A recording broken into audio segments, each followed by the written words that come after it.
Hello everybody, this is Simonski again, and today I'm gonna show you how to build some kind of obstacle course in your in your dungeon that we already started to build. It's basically one of the game mechanics you can also add to a dungeon to make it more appealing to the people that are going in there. So let's go right into it. Alright, let's just, for the sake of fulfillment, no, it's just for the sake of fullness, let's go into the last room of my little dungeon that I made here, my example dungeon. This room is just to show you how to make a dungeon more interesting than just fighting enemies and collecting keys. So what you could also add to a dungeon is, of course, climbing sections, but for this you don't need circuits.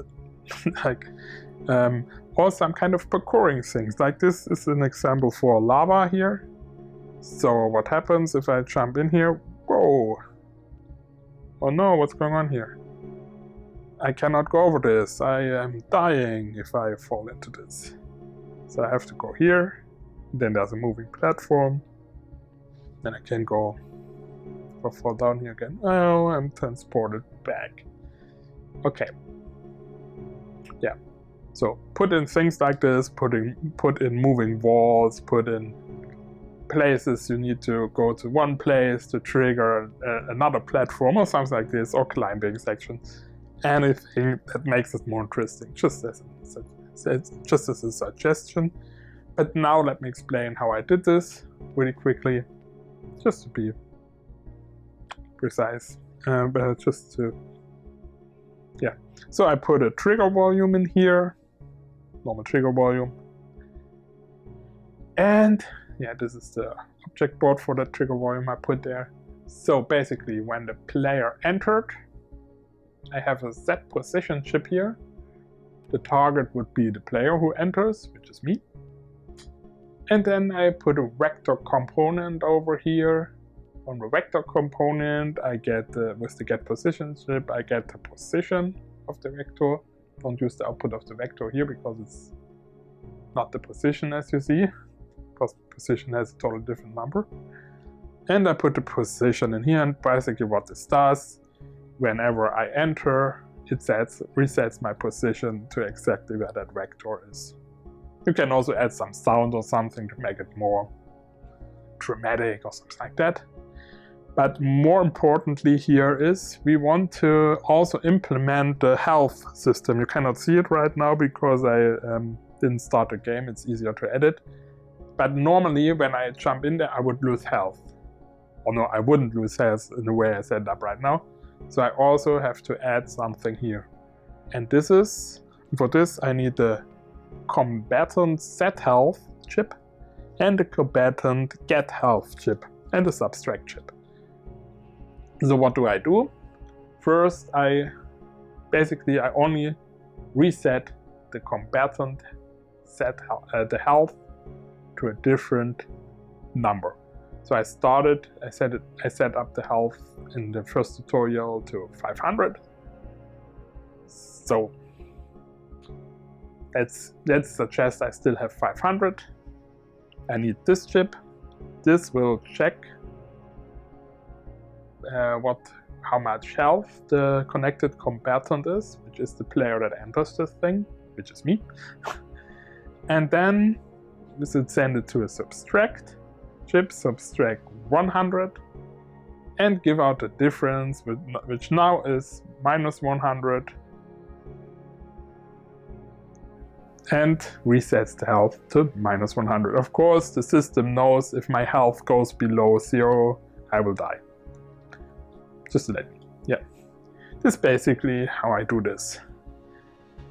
And then I have another thing that you see back here that I probably want to stop now by resetting the room first, so you can see how I organized it. Okay, it's a send room reset. Let's do a send room reset. So it doesn't move anymore. Okay. Yeah. So what I did here, I did I put a piston connected to this platform that's going up and down. I used an event receiver. You can of course use the room loaded receiver, but I used the receiver for opening that door that I anyways use, so why not use it for this as well. Then what I did here, I put it to play once the room is loaded or this event is triggered. So it plays, it goes down, disconnected. Right when it starts playing, it runs a delay chip for 5 seconds, and after the delay it starts reversing. So this means it's coming back up.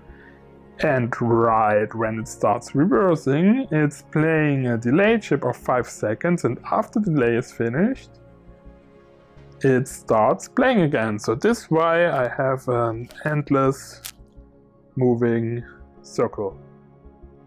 And this platform will go up and down until it stops, basically. If you stop it, of course it will stop.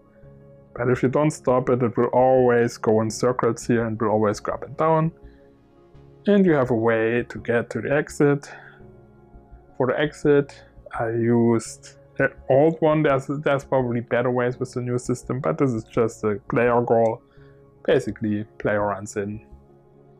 It triggers the green part of this set game state chip, and will set the game state to game ended. Oh, yeah, game finished. So, that's just to conclude the mechanics of a dungeon that you can use, that you can implement. This would be one to make it more interesting. Some kind of obstacle course with lava. Thank you guys for watching again. As always, like and subscribe, and visit my extra room that I built to show off the things that you can do and to give you a little bit insight, especially when the circuits come up, that you can just check out, make a selfie, post it, whatever. And yeah, see you in the next tutorial. Bye bye.